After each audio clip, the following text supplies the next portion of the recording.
Medicover hospitals ఇప్పుడు financial district లో ఇండియాలోనే ఎత్తైన మరియు అడ్వాన్స్డ్ టెక్నాలజీతో మార్చి 12న తెలంగాణ ముఖ్యమంత్రి గౌరవ శ్రీ రేవంత్ రెడ్డి గారిచే గొప్ప ప్రారంభోత్సవం.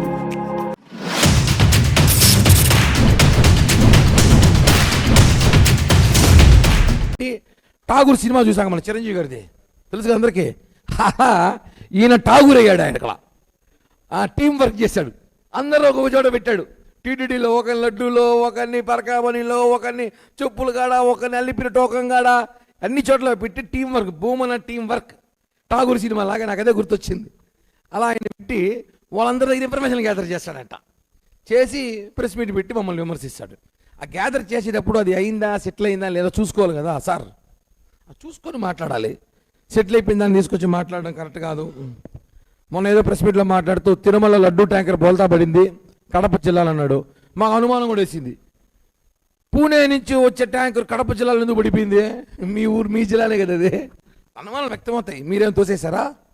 మీరేమైనా టైర్ల పంచర్ కింద పెట్టారా? అన్నీ మాట్లాడాల్సి వస్తుంది. మీరు అన్నీ మాట్లాడితే కడప జిల్లా ట్యాంకర్ పడిపోవడం యాక్సిడెంటు. దాన్ని మేము యాక్సిడెంట్గా మేము భావిస్తున్నాం. మీరు దాన్ని రాజకీయం చేయాలనుకున్నారు. కొండపైన నెయ్యే లేదన్నారు. నెయ్యి లేకుండా 5 రోజులు మీరు ప్రెస్ మీట్ పెట్టి 5 రోజులుగా రోజుకి 2-3 లక్షల లడ్లు లట్టిస్తున్నాము. కల్తీ నెయ్యి తెప్పించాం మేమేమైనా? నెయ్యి లాంటిది మీరు వాడినారే, నెయ్యి లాంటి నెయ్యి తెప్పించి వాడామా? లేదు కదా. నెయ్యితోనే ఉంది నిల్వ. ఎంత కావాలో నెయ్యి అంత నెయ్యి టీటీడీలో ఉంది. మాకు 3-4 కంపెనీలతో మాకు టైఅప్ ఉంది. ఒకటి మిస్ అయిన ఆ రోజు ఇమీడియట్గా నెయ్యి తెచ్చుకున్నాం, సప్లై చేసాం. దానికి ఆయన బాధ ఏందో, అయ్యో నెయ్యి లేదు తిరుమలలో, నిర్మలలో నెయ్యి లేదు, వెంకటేశ్వర స్వామికి సాయంత్రం ప్రసాదం బెటరేమో అని భ్రమలో మాట్లాడటం ఇవన్నీ కరెక్ట్ కాదు. అలాగే ఇంకో ఆయన ఉన్నాడు. అతన్ని చాలాసార్లు చెప్పాను నేను. అతన్ని ఒరే అనాలా వసే అనాలి తెలియట్లని చెప్పా. అర్థమేంటి నీ పాటికి ఎవరనేసి. నాగార్జుని ఎదవా. నాగార్జుని కాదైనా, నాగార్జుని. ఎందుకంటే ఆయన చెప్పాల, నేను ఆధార్ కార్డు పంపిరా బాబు అని చెప్పి నేను అయింది అడిగి, ఆధార్ కార్డు ఇరా, నువ్వు ఒరేనా వస్తే నాకు కనుక్కోవాలరా అన్న. వాడు ఆధార్ కార్డు పంపలా. ఇంకా మేము ఫిక్స్ అయిపోయినాం అతను ఏదో తేడా అనేసి. అతను మాట్లాడుతూ హెచ్డిబిపిలో హిందూ పరిషత్ ధర్మ పరిషత్లో కళ్యాణి గారిని ఎలా చేసుకుంటారు మీరు అని చెప్పి కామెంట్ చేశాడు నిన్న మొన్న. మేము అదే అడుగుతున్నాము. ఇదే ఎస్యూబీసీలో శ్రీనివాసరెడ్డిని, స్వప్నాని, మంగళి సింగరు, జగన్కి బాగా ఇష్టం అంటే ఆయన పాటలు అంటే, ఆమెని తెచ్చి వేసుకొని లక్షల జీతాలు ఇవ్వాలా నువ్వు? ఎస్యూబీసీలో డ్యాన్స్లు వేసారా? లేదు కదా. జీతాలు ఎందుకు ఇచ్చారు మీరు? భూమన సుబ్రహ్మణ్యం రెడ్డి గారు, కరుణాకర్ రెడ్డి గారు సొంత అన్న, శ్వేతాల ఆయన డైరెక్టర్గా వేసి ఆయన జీతం ఇచ్చారు. ఇవన్నీ టీటీడీ డబ్బులే కదా. మీరు కళ్యాణి గారిని ఎందుకు నియమించినారని చెప్పి మా నాగార్జుని అడుగుతోంది. నాగార్జుని అడుగుతా ఉంటే దాన్ని మీరు ఏ విధంగా హెచ్డిపిలో తీసుకుంటారంటారు. నేను చెప్తున్నాను కదా, మీరు ఉదారుగా జగన్మోహన్ రెడ్డి అభిమానులందరూ తీసుకొచ్చి, సినిమా అభిమానులు తీసుకొచ్చి మీరు పైన కొండపైన పెట్టి వాళ్ళకి మీరు జీతాలు ఇచ్చినప్పుడు లేదా? ఇవన్నీ కూడా అక్కడ చెప్పాల్సిన అవసరం అయితే ఉంది. వీళ్ళ ప్రభుత్వ పనితీరు ఎలా ఉందంటే, వీళ్ళు పని చేయరు, పని చేసుకొనిరు. ఏదో నానా కష్టపడో ఎవరు కాల వేలో పట్టుకొని గూగుల్ డేటా తీసుకొచ్చాం మనం వైజాగ్కి. గూగుల్ డేటా భూములు డేటా సేకరిస్తారని చెప్పి Tirupati MP lucky dip MP PTC చేశాడట.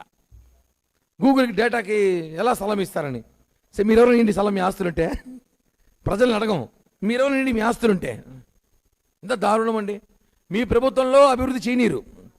మేము అభివృద్ధి చేస్తామంటే కోర్టులో పిటిషన్లు వేస్తారు. కోర్టు ముట్టక్కాయలు వేయించుకుంటారు. మళ్ళా వేయించుకున్నారు కదా ముట్టక్కాయలు. ల్యాండ్ పుల్లింగ్ జరిగితేనే కదా ఒక అంత పెద్ద కంపెనీ, గూగుల్ అనే కంపెనీ మన ఏపీకి వచ్చింది, వైజాగ్లోకి వచ్చింది. మనం గర్వకారంగా చెప్పుకోవాల్సి పోయి ఎలా ఇస్తారు ల్యాండ్లు అని చెప్పి కోర్టులో పిటిషన్ వేశాను నిన్న. అది కూడా ముట్టక్కాయలు ఉన్నాయి. ఇలా ఒకటి కాదు, మాట్లాడుతూ పోతే ప్రతిరోజు ఒక అలిగేషను. మొన్న కరుణాకర్ రెడ్డి గారు దర్శనానికి పోయారు.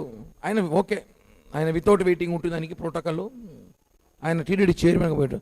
ఆయన అనుచరులు కూడా వితౌట్ వెయిటింగ్ ఇస్తున్నారు. ఇవన్నీ కూడా చూసుకోవాలి కదా. మీరు ఇన్ని మాట్లాడేటప్పుడు మీరు చూసుకోవాలి. ఎవరైనా మనము, మాకైతే చైర్మన్, నేను వితౌట్ వెయిటింగ్ పోవచ్చు, నా అనుచరులు కూడా తీసుకొని పోతే మళ్ళీ రేపు కూటమి పెద్దలు, కూటమి నాయకులు చూస్తే అడుగుతారు. ఇవన్నీ కూడా ఉందన్న. ఒకటే, టీటీడీ మీద మాట్లాడేటప్పుడు, ఆరోపణలు చేసేటప్పుడు భూమన అలాగే ఈయన జగన్మోహన్ రెడ్డికి ఇచ్చిన ఇన్ఫర్మేషన్ కూడా రాంగ్ ఇస్తాడు. ఒక మాజీ ముఖ్యమంత్రికి విషయం తెలియకుండా మా పరిజ్ఞానం లేకుండా మాట్లాడితే ఆశాస్పదం అండి. అయిపోయిందండి కేసు ఇది. పట్టుకొని రిమాండ్ చేసిన వాళ్ళు పట్టుకొని కొత్తగా పట్టుకున్నట్టు మళ్ళీ దాని మీద మాట్లాడడము ఇవన్నీ కూడా ప్రజలు చూస్తున్నారు. నిత్యం టీటీడీ మీద మాట్లాడడమే, నిత్యము హిందువుల మనోభావాలు దెబ్బతీసే ప్రయత్నం తప్ప వేరేది ఏమి చేయట్లే వీళ్ళు. తిరుమల తిరుపతి దేవస్థానం మీద దయచేసి మాట్లాడడం తగ్గిస్తే మంచిదని చెప్పి కూడా భూమన కుటుంబాన్ని కోరుకుంటాం, భూమన భజనగాలను కోరుకుంటున్నాను. మీరు మాట్లాడే కొద్దీ మేము ఏదో ఒక విషయం తీసుకుని పెట్టాలి. మీరు చేసిన ఘనకార్యాలు 2023లో మొత్తం మీ సైన్యాన్ని చేర్చుకునేనారు. ఇప్పుడు అది ఎదకడానికి సైన్యం సరిపోతుంది మాకు. ఎవరు భూమన మనుషులు ఆఫీస్లో ఉండాలనేసి ఇంకా ప్రకాశ్ రాజుని తీసుకురావాలి మేము. ఇంకా ఠాగూర్ సినిమా లాగా తీసుకొచ్చి పట్టాలి ఎవరినో ఒక నిఘా పెట్టి ఆయన సైన్యం వేయడంతో. అన్నీ ఎందుకు? టీటీడీ మీద విమర్శలు చేయడం కరెక్ట్ కాదు. అయిపోయిందని మళ్ళీ రాజకీయంగా మాట్లాడడం కరెక్ట్ కాదని చెప్పి మాజీ చైర్మన్ గారికి వాళ్ళ అనుచరులు భజన గారికి కూడా తెలియజేస్తున్నా.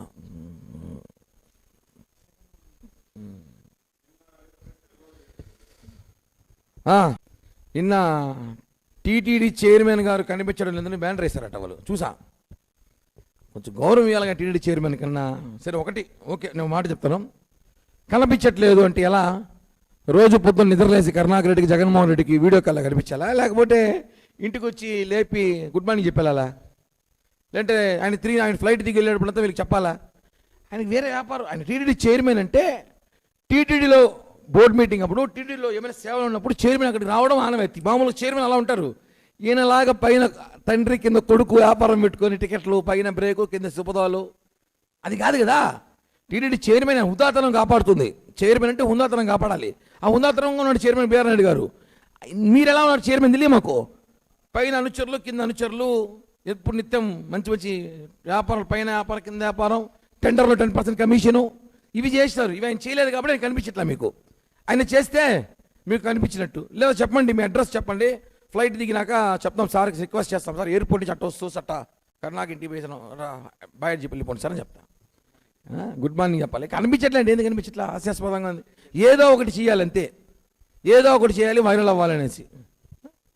బట్టలు తీసి మట్టేసుకుని తిరగండి, వైరల్ అవుతారు, బాగా జనాలు చూస్తారు. ఇంకా అది చెప్తున్నాం కదా, కరెక్ట్ కాదు. ఏమైనా మాట్లాడడం, ఒక మనిషిని టార్గెట్ చేసి మాట్లాడడం, విమర్శలు చేయడం అసలు హాస్యాస్పదం ఉంది. ఆయన ఎందుకు కనిపించాలండి వీళ్ళకి? ఆయన పని ఆయన చేసుకోబోతాడు. ఎవరైనా కనిపిస్తారా? మీరైతే టికెట్లు అమ్ముకుంటారు కాబట్టి కనిపించారు. వస్తారు ఇంకా కాసేపట్లో, మళ్ళీ ఎందుకు ప్రెస్ మీట్ వస్తారు. ఇప్పుడు చెప్తారు కిరణ్ రాయలు టికెట్లు అమ్మినా అంటారు. నేను అమ్మినట్టు నాకు ఎవరు ఇచ్చినారు వాళ్ళని అడగండి. ఇంకా వాళ్ళే ఇచ్చి ఉండొచ్చేమో కనుక్కోండి. ఇంకా నా మీద మాట్లాడతారు ఖచ్చితంగా. కాసేపట్లో వస్తారు కదా.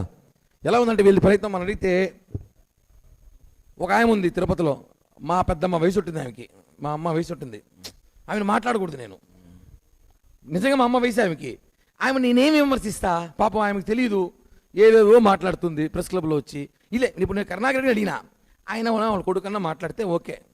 సో ఇంకా ఆయన భజనలో 2-3 వాళ్ళు మాట్లాడితే ఓకే. కానీ ఆడాళ్ళు పంపించి మా అమ్మ వయసును ఆమెను పిలిపించిన అబ్బాయికి నన్ను తిట్టిస్తే నాకేది అర్థం కాదు, ఎందుకు తిట్టిస్తారు. నేను తిట్టగలను కానీ ఆమె తిట్టలేను. ఆమె చూస్తే నిజంగా మా పెద్దమ్మ ఒక ఆమె ఆమెలాగా ఉంటుంది. ఆమెకి ఇప్పుడు ఈ మధ్య పెరాలసిస్ వచ్చి పడిపోయింది. ఆమె ఇదేమో నోరు వేసుకుంది తిట్టి. ఆమె చూస్తూ గుర్తొస్తుంది నాకు, ఏం గాడి వచ్చేస్తుందేమో అనేసి. మొన్న చెప్పు చూపించింది. చెప్పులను మార్చమా, కొత్తది కొనుక్కోమా, డబ్బులు లేవు, చెప్పు తీస్తా, ఓ 5-6 వేలలో మంచి చెప్పులు కొనిస్తా, చూపించు. మంచిది వాడు, చీపుగా 200-300 చూపించద్దు, పరువు పోతుంది. వైసీపీ రాష్ట్ర ఉపాధ్యక్షురాలు అట. మళ్ళా మంచి చెప్పులు కాదు చెప్పు. మా సుభాష్ నీకు 4-5 ఉండా, ఏదో ఒకటి ఇస్తాను వాడుకో.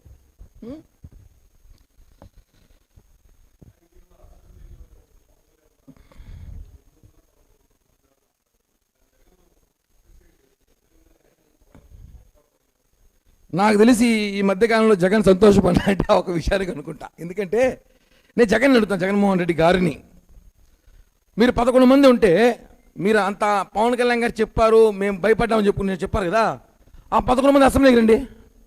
మీరెందుకు భయపడతారు? మేము మిమ్మల్ని చూసి భయపడి ఉంటే మీరు 11 అసెంబ్లీకి రావచ్చు కదా, నేరుగా రావండి ధైర్యం ఉంటే. ఎవరు భయపడ్డారో ఎవరు భయపెట్టారో ప్రపంచానికే తెలుసు. చెప్పి ఓడించాం మేము, చెప్పి పాతాళంకి దొక్కినాం జగన్ని. మేము ఎందుకు భయపడతాం సార్? పోనీ సంతోషపడుతున్నాడు జగన్మోహన్ రెడ్డితో. రండి 11 మంది అసెంబ్లీకి రండి. ఇప్పుడు మేము 11 మంది తోపులు అంటారు, రండి, ఈ 11 మంది రండి అసెంబ్లీకి రండి, ప్రజా సమస్యలు మాట్లాడు.